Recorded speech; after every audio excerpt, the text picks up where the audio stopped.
భోగిలో కూర్చున్నాడు. కూర్చున్న తర్వాత ఆయన నాటి కూర్చున్నాడు. నేను ఇక్కడ కూర్చొని నేను చదువుకుంటున్నప్పుడు ఒక ఆలోచన వచ్చింది.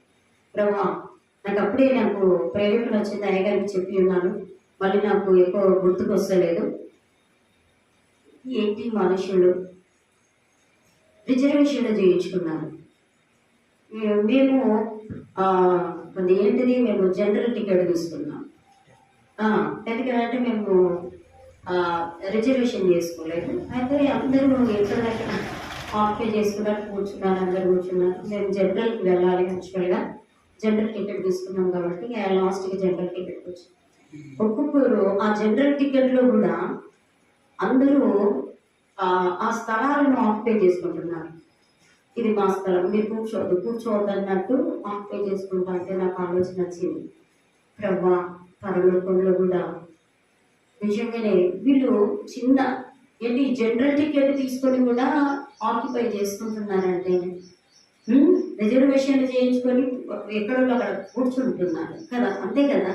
నాకు అనిపించింది, ప్రభా, మరి గొప్పవారేమి, ధనికులేమి, దరిద్రులేమి, పేదవారేమి, ప్రతి ఒక్కరు కూడా పరలోకంలో మరి అక్కడ నువ్వు ఇంత సర్వ సృష్టికి సృష్టించిన దేవుడు, ఈ ప్రజలు ఇంతగా అది అవుతున్నారు కదా ప్రభా, మరి పరలోక రాజ్యంలో మా స్థానం ఏంటి? నాకు ఆలోచన వచ్చింది.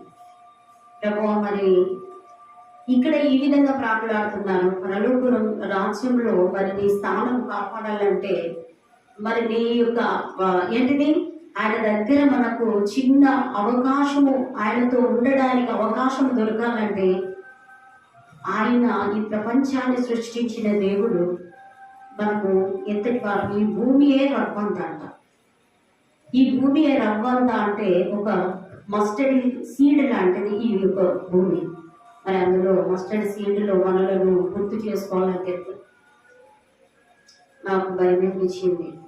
ఆయన ఆలోచనలు ఇక వేగంగా పోతున్నాయి నాకు. మరి ఏంటి పరిస్థితి? మనుషులు ఎక్కడికి పోతున్నారు? అసలేదు మనుషులు ఏమైపోతున్నారు, ఏంటి అసలేంది పరిస్థితి అని నాకు చాలా ప్రేరేపణ వచ్చింది. ప్రేరేపణ వచ్చిన తర్వాత అయ్యగారికి మళ్ళీ వచ్చేటప్పుడు నేను చెప్పి ఉన్నాను. నాకు అది గుర్తుకు వస్తలేదు. అప్పుడు పరిశుద్ధాత్మ దేవుడు ఆ నడిపింపుతో నేను అన్నీ చెప్పాను ఆయనకి, అయ్యగారికి చెప్పాను. నాకు ఇప్పుడు గుర్తుకు వస్తలేదు, కానీ చాలా డీప్గా వెళ్ళిపోయాను. నేను చాలా డీప్గా వెళ్ళిపోయాను. మా పరిస్థితి నిజంగా దేవుడు ఇంత గొప్ప అవకాశాన్ని మనకి ఇచ్చినప్పుడు మనము చేయించుకుంటున్నాం.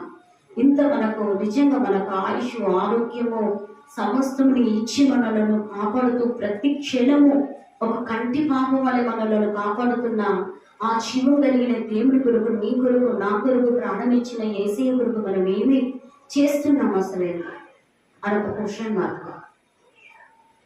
అంతేనా కదా, ఏం చేస్తున్నాం ఒకసారి మనం ఆలోచిస్తాం. కాబట్టి నాకు ఆలోచన వచ్చినది. కాబట్టి ప్రేమిలారా, మనం అవిధేయులైన వారితో సహవాసం చేయకూడదు. అపరాధము, పాపములో జీవిస్తున్న వారితో సహవాసం చేయకూడదు. లోక సంబంధమైన వారితో సహవాసం ఎక్కువగా చేయకూడదు. మరి ఎంత మనము ప్రేమిలారా, మరి ఎవరితో ఎంతగా మాట్లాడాలో అంతే మాట్లాడాలి. ఎక్కువగా చూడండి, ఒక 10 మంది చెడ్డ స్నేహితులు ఉన్నారనుకోండి. ఒక మంచి వ్యక్తి ఆ 10 మంది చెడ్డ స్నేహితుల దగ్గరికి వెళ్ళినప్పుడు ఈ యొక్క వ్యక్తి మార్పు చెందుతాడా, లేకపోతే ఆ యొక్క వ్యక్తులు మార్పు చెందుతారా? మీరే చెప్పండి. అంతేనా? ఎందుకంటే ఒక్కరున్నారు కాబట్టి ఈ 10 మంది ఆ ఒక్కరిని మార్చడానికి ఆస్కారం ఉంటుంది, ఒక్కదాన్ని మార్చడానికి ఆస్కారం ఉంటుంది. కాబట్టి నీవు ఒక్కసారి ఆలోచించండి. అందుకోసమే తప్పిపోయిన కుమారుడు తన తప్పును తెలుసుకొని దేవుని యొక్క తండ్రి యొక్కకు వచ్చాడు. ప్రభా, ఆ తండ్రి, నేను నీకును పరలోకానికి విరోధంగా పాపం చేస్తున్నాను, నన్ను క్షమించు అని తండ్రిని వేడుకోవడానికి తండ్రి యొక్కకు వచ్చాడు. మనము కూడా ప్రియ సహోదరులారా, ఈ లోక సంబంధమైన వారితో మనం ఎక్కువగా స్నేహం చేయకూడదు. అంటే దేవుని యొక్క ఆత్మీయులైనా కానీ మరి ఆత్మీయతలో మనం ఇంకా దేవునితో సహవాసం చేయడం నేర్చుకోవాలి. ఈ అందుకోసమే ఈ యుగ దేవత మనుషులను వృద్ధితనాన్ని కలగచేస్తూ ఉంటుంది. ఆత్మీయ జీవితాన్ని ఎదుగుదల లేకుండా చేయాలని దేవుని బిడ్డలతోనే అది ఎక్కువగా పడవేయాలని చూస్తూ ఉంటుంది. కాబట్టి శారీరకమైన, చూడండి ఇక్కడ అంటున్నాడు, ఏమని అంటున్నాడంటే, ఏమని చెప్తున్నాడంటే, మరి వారితో కలిసి మనమందరము శరీరం యొక్క మనసు యొక్క కోరికలను నెరవేర్చుకోవచ్చు. ఎవరితో కలిస్తే నువ్వు ఎవరితో వెళితే వాళ్ళలాగానే జీవించాలని అనుకుంటా. నువ్వు ఆత్మీయులతో ఉంటే ఆత్మీయంగా ఉండాలని ఆలోచిస్తావు. లోక సంబంధమైన భక్తిహీనులతో ఉంటే భక్తిహీనతమైన జీవితం జీవించాలని ఉంటా. అంతేనా? మరి అందుకోసమే మనం ఏ విధంగా ఉంటున్నాం? శారీరక సంబంధమైన వారితో మరి ఉంటున్నామా? ఆ శారీరకమైన సంబంధం కలిగి మరి మన మనస్సును దేవుని వైపు కేంద్రీకరించకుండా లోకం వైపు కేంద్రీకరిస్తున్నామా? ఒకసారి మనం ఆలోచించాలి. నీవు శారీరకమైన కోరికలను నెరవేర్చిన వారివైతే నీవు దేవుని యొక్క కోరికలను నువ్వు నెరవేర్చలేవు. అందుకోసం అంటున్నాడు. కొన్ని రెఫరెన్స్ మనం చూసుకుందాం. ఇక్కడ చూడండి ఏమని అంటున్నాడంటే, మనము చూసుకుందాం.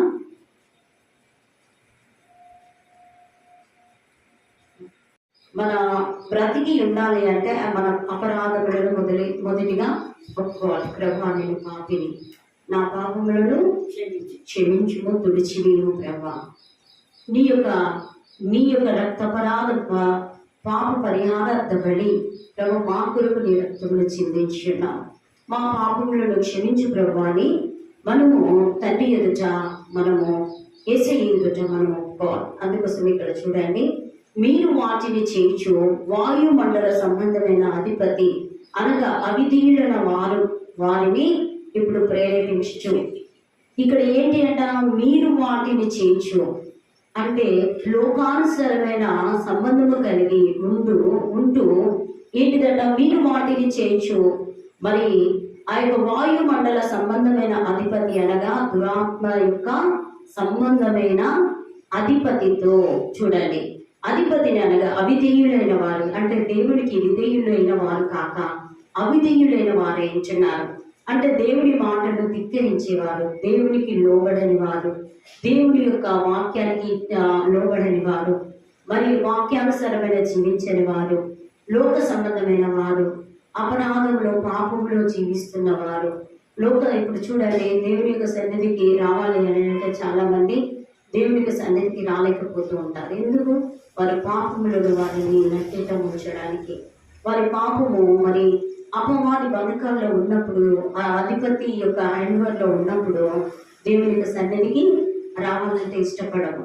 ఎందుకులే, ఇక్కడ మరి వాతావరణం బాగలేదు కదా, ఎందుకు వెళ్ళాలన్న ఒక ఆలోచన కలిగి ఉంటాం. కానీ నరుని ఆత్మ ఎక్కువ పెట్టిన దీపం, ఆ దీపాన్ని మనం ఆర్పివేయకుండా, మన పాపము తొలగిపోకుండా క్రీస్తు రక్తం ద్వారా మనం కడగబడితేనే తప్ప మనం పరలోక రాజ్యంలో ఆయనతో కూడా ఉండలేము. నిజానికైతే మనం చిన్న వర్షానికి మనం బాధపడుతున్నాం. అస్సాంలో ప్రే ఫర్ అస్సాం అని ఇచ్చారు, ప్రే ఫర్ అస్సాం అని. ప్రేయర్ మరి చేయండి. అస్సాంలో చాలా మంది భయంకరమైన వర్షానికి, తుఫానికి చాలా మంది చనిపోతున్నారు. గొర్రెలు సమస్తం కూడా చనిపోతున్నాయి. ఎంత ఘోరంగా మరి అయ్యగారు నాకు ఆ యొక్క వీడియో చూపించి ఉన్నాను. ఎందుకు? రేపులారా దేవుని ఆత్మ మరి నరుని ఆత్మ ఎక్కువగా పెట్టిన దీపం, ఈ దీపాన్ని ఆర్పి వేసుకోకూడదు. ఎప్పుడు ఏమైపోతాము అని తెలియని స్థితిలో మనం ఉంటున్నాం. కానీ మనం అనుకుంటాము, బాగానే ఉన్నాం కదా, ఇప్పుడు బాగానే ఉన్నాము కదా అనుకుంటాం. కానీ రేపులారా ఎప్పుడు ఏమవుతుందో తెలియని స్థితిలో మనం జీవిస్తున్నాం. ఒక్కసారి మనం ఆలోచించుకోవాలి. కాబట్టి ఇక్కడ అంటున్నాడు, ఈ యొక్క అధిపతి అయిన అవిధేయులైన వారిని ప్రేరేపిస్తూ ఉంటుంది. ఏంటిది? లోక సంబంధంగా నడిపిస్తూ ఉంటుంది.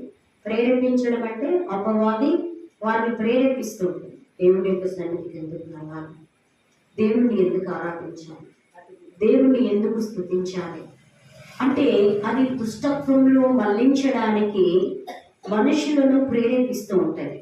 ఇప్పుడు ఏదైనా పని ఉంటే మనము తప్పకుండా ఏంటిది ఒక 10,000 ఇస్తున్నారంటే వెళ్ళము. తప్పకుండా అక్కడికి వెళ్తాం తప్ప దేవునికి సన్నిధి కంటే రాలేదు. అన్ని అడ్డులు వస్తాయి. ఎందుకు? మనుషుడు గ్రహించట్లేదు. ఎందుకు గ్రహించట్లేదు? దేవుని నరుని ఆత్మ దేవుడు పెట్టిన దీపం అని గ్రహించట్లేదు. కాబట్టి అవిధేయులైపోతున్నారు. అంటే విధేయత లేని జీవితం జీవిస్తున్నారు. ఎందుకు? వద్దులే, ఎందుకు వెళ్ళాలి అన్న ఒక ఆలోచన ఆ యొక్క వృత్తితనాన్ని మనుషులకు కలగచేస్తుంది, ప్రేరేపణ కలగచేస్తుంది. వాళ్ళని ఒక్కదాన్ని కూర్చొని బాగుంటుందా? ఎందుకు పోవాలి? ఇవాళ వర్షమే వస్తుంది, వాతావరణం ఏ విధంగా ఉంది, ఎందుకు వెళ్ళాలి అన్న ఒక ఆలోచన ప్రేరేపణ కలగచేస్తుంది. వారి నేత్రములను వెలిగింపకుండా చేస్తుంది. వారి ఆత్మీయ జీవితాన్ని పతనం చేయడానికి అధిపతి, ఆ యొక్క వాయుమండలం ఉన్న అధిపతి అపవాది మనుషులను ప్రేరేపిస్తూ ఉంటుంది. కాబట్టి ఇక్కడ చూసినట్లయితే మరి అవిధేయులు ఎందుకు అయిపోతారు? దేవుని అపవాది యొక్క మాటకు లోబడుతున్నారు కాబట్టి అవిధేయత చూపిస్తూ ఉంటారు. అంటే అవిధేయత అంటే ఏంటిది? మరి ఈ యొక్క నేను దేవుని యొక్క సన్నిధికి వెళ్ళాలి, ఎందుకు వెళ్ళాలని ఒక ఆలోచన కలుగజేస్తూ ఉంటారు. మాట వినని తత్వమై ఉంటున్నది, లోబడిని తత్వమై ఉంటున్నది. మరి నిన్నటి దినంలో మేమైతే, మీరు నమ్మండి నమ్మకపోతే కానీ, వర్షంలో మరి భయంకరమైన వర్షము హైదరాబాద్లో వస్తుంది. అలాంటి సిచ్యువేషన్లో ఉన్నా కూడా మేము యొక్క దేవుని యొక్క ఇవాడు దినమున దేవుడు ఏర్పాటు చేసుకున్న దినము కాబట్టి, బుధవార సహవాసం కాబట్టి తప్పకుండా వెళ్ళాలన్న ఆలోచన కలిగి మేము ఏంటిది ఎక్కడి నుండి ఏంటంటే వెహికల్ మా ఇంటి దగ్గర నుండి శ్రీరామ్ కాలనీ నుండి మొదలు పెడితే అది అది శ్రీరామ్ కాలనీ అక్కడి దాకా మేము వచ్చి ఉన్నాము. ఒక పాస్టర్ ఆ యొక్క వర్షం భయంకరమైన వర్షం, ఆ వర్షంలో మేము మొత్తం తడిచి పోయి ఉన్నాము. నేను ఇక్కడ అట్లాగే ఉన్నాను బట్టలు.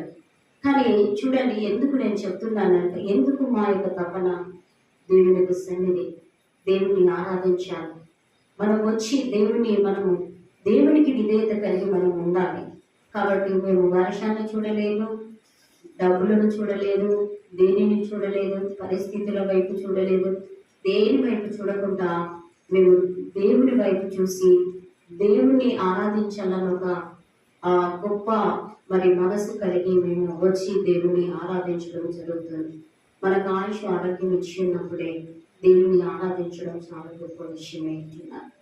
కాబట్టి మనము ఇలాంటి సిచ్యువేషన్లో మనకు చిన్న చిన్న వాటికే మనము బాధపడితే, ఇప్పుడు అపవాది నేను మెల్లగా ప్రేరేపిస్తూ ఉంటుంది. తొందరగా చెప్పదు, తొందరగా నేను అటాక్ చేయదు, దేవుని బిడ్డలను తొందరగా అటాక్ చేయదు. ఎందుకంటే మెల్లమెల్లగా నేను అపవాది శారీరకమైన సంబంధమైన ఈ లోక ఆశలకు దురాశలకు నేను లోను చేస్తూ ఉంటుంది. కాబట్టి మనం ఏం చేయాలంటే దేవుని వైపు చూడాలి. ఈ యొక్క ఆ వాయుమండలమైన అధిపతి ప్రేరేపించినా కూడా దానిని లెక్క చేయకుండా దేవుని సన్నిధికి రావాలి. నేను ఎవరైనా అంటూ ఉంటాను, ఇవాళ పోతే ఏమైతుంది, పోకపోతే ఏమైతుంది, ఇవాళ నువ్వు ఇంపార్టెంట్ అంటే నువ్వు ఇంపార్టెంటే, దేవుని దృష్టిలో నీవు ఇంపార్టెంటే. ఎందుకు వెళ్ళాల? వర్షం వస్తుంది, ఏముండదు, అలా దేవుని సన్నిధికి వెళ్ళి మనం దేవుని స్తుతిస్తే ఏమన్నా వెంటనే మనకు ఏంటిది బ్లెస్సింగ్స్ వస్తాయా, ఆశీర్వాదాలు వస్తాయా అని అంటారు. ఎందుకంటే అవిధేయులని వారు, దేవుని వాక్యం తెలియని వారు దేవునికి లోబడని వారు, శరీర సంబంధమైన క్రియలు చేసేవారు అలాంటి ఆలోచనలు కలగజేస్తూ ఉంటారు. కాబట్టి వాటికి అవిధేయులము కాకుండానట్లు మరి దేవునికి లోబడి విధేయత కలిగి దేవుని యొక్క సన్నిధికి రావడం ప్రారంభించినప్పుడు ఆ యొక్క కరుణా సంపన్నుడైన దేవుడు మన యొక్క కోరికలను నెరవేరుస్తాడు. ఆయన మనకు ఏదైతే ఆయన సన్నిధికి వచ్చి మనము ఆయనను ఆరాధిస్తూ ఉంటామో ఆయన గొప్ప కార్యాలు చేస్తూ ఉంటాడు. కాబట్టి ఇక్కడ ఈ విధంగా మరి చూడండి, ప్రేరేపించు శక్తి అధిపతి అనుసరించి ఈ ప్రపంచ ధర్మము చొప్పున ఏం చేస్తుంటదంట ఈ యుగము దేవత. మరి ఆ యొక్క శక్తి అధిపతిని అనుసరించి ఈ ప్రపంచ ధర్మము చొప్పున మునుపు నడుచుకుంటుంది. ఎప్పుడు మన అపరాధముల చేత చచ్చిన వారమై ఉన్నప్పుడు, లోక సంబంధంగా ఉన్నప్పుడు మనం అలాంటి క్రియలు చేసి ఉన్నాం. మన సిస్టర్ గారు చెప్తూ ఉంటుంది, నేను లోక సంబంధంగా ఉన్నప్పుడు చాలా భయంకరమైన నేను పూజించేదాన్ని అంటున్నాను. అలాంటి సిచ్యువేషన్ల నుండి దేవుడు నన్ను కాపాడి ఉన్నాడు. నేను ఏంటిది అపవాదితో నేను సంబంధం కలిగి ఉన్నాను. అది ఎప్పుడైతే నన్ను, ఆమె సాక్ష్యం చాలా గొప్పగా ఉంది. నాకు ఎప్పుడైతే నేను దేవుణ్ణి యేసుక్రీస్తును తెలుసుకొని ఉన్నానో, నా జీవితంలో నేను పూజించి వదిలిపెట్టేశాను. అంటే నేను ఈ లోక సంబంధమైన యుగ దేవతలను అప్పుడు ఆవరించి నా యొక్క స్థితిని భయంకరమైన మరి ఒక చిన్న కాలు చేతులు లాగా నన్ను చాలా పీడించి ఉన్నది. ఈ యుగ సంబంధమైన దేవతలను చాలా పీడించి ఉన్నది. ఎప్పుడైతే నేను యేసు ప్రభువును సొంత రక్షకుడిగా నా పాపములను ఒప్పుకొని ఆయనను సొంత రక్షకుడిగా అంగీకరించున్నాను, నా జీవితం మళ్ళీ టర్న్ ఓవర్ అయింది. నా ఆత్మీయ జీవితం నూతనంగా నేను మారిపోయి ఉన్నాను. కాబట్టి అందుకోసమే క్రీస్తుతో కూడా మనం బ్రతికినట్లయితే మన యొక్క అవిధేయత ఈ యొక్క భూలోక ఈ సంబంధమైన అధిపతి అయిన సాతాను యొక్క బంధకాల నుండి మనలను దేవుడు విడిపించేవాడు. మనకు దేవుని యొక్క ఎప్పుడైతే దేవుని యొక్క ప్రశాంతత, దేవుని యొక్క సన్నిధి మనకు వస్తుందో అప్పుడు మనకు ఎక్కడ లేని సంతోషం, ఆనందం, నిజంగా ఎవరికి లేని సంతోషం మనకు ఉంటుంది. ఎందుకు? ఆయన పరిశుద్ధ ఆత్మ దేవుడు మనలో ఉన్నాడు. మరి నరుని యొక్క ఆత్మ దేవుని యొక్క పెట్టిన దీపమై ఉంటున్నాడు. ఆయన మనం ఆహ్వానించుకున్నప్పుడు మన ఎదురుకు వస్తాడు. మన కష్టకాలంలో ఆయన మనల్ని ఆదుకుంటాడు. మన పాపపు జీవితంలోకి, లోక సంబంధమైన జీవితంలోనికి వెళ్ళకుండా మనలను దేవుని వైపు నడిపిస్తూ ఉంటాడు. అదే దట్ ఈస్ గాడ్ అంటున్నాడు, దట్ ఈస్ జీసస్ అంటున్నాడు. కాబట్టి ఇక్కడ ఏమని చెప్తున్నాడంటే చూడండి, ఇక్కడ ఏమని అంటున్నాడు, మనము వారితో కలిసి మనమందరము శరీరం యొక్కయు మనసు యొక్క కోరికలను నెరవేర్చుకోవచ్చు. అంటే ఇప్పుడు లోక సంబంధమైన వారితో ఉంటే లోక సంబంధమైన ఆలోచనలు ఉంటాయి. జాగ్రత్తగా వినాలి. నిన్న దినమున మేము ట్రైన్లో వస్తున్నాను. నేను బైబిల్ చదువుతున్నానని చెప్పాను కదా. చదువుతున్నప్పుడు నాకు నిజంగా ప్రభువా, ఇంత వాక్యము నీ ఆత్మ ఏంటంటే మనలను, ఆ ఆత్మ మనలను ఆత్మ మనలను హెచ్చరిస్తూ మనము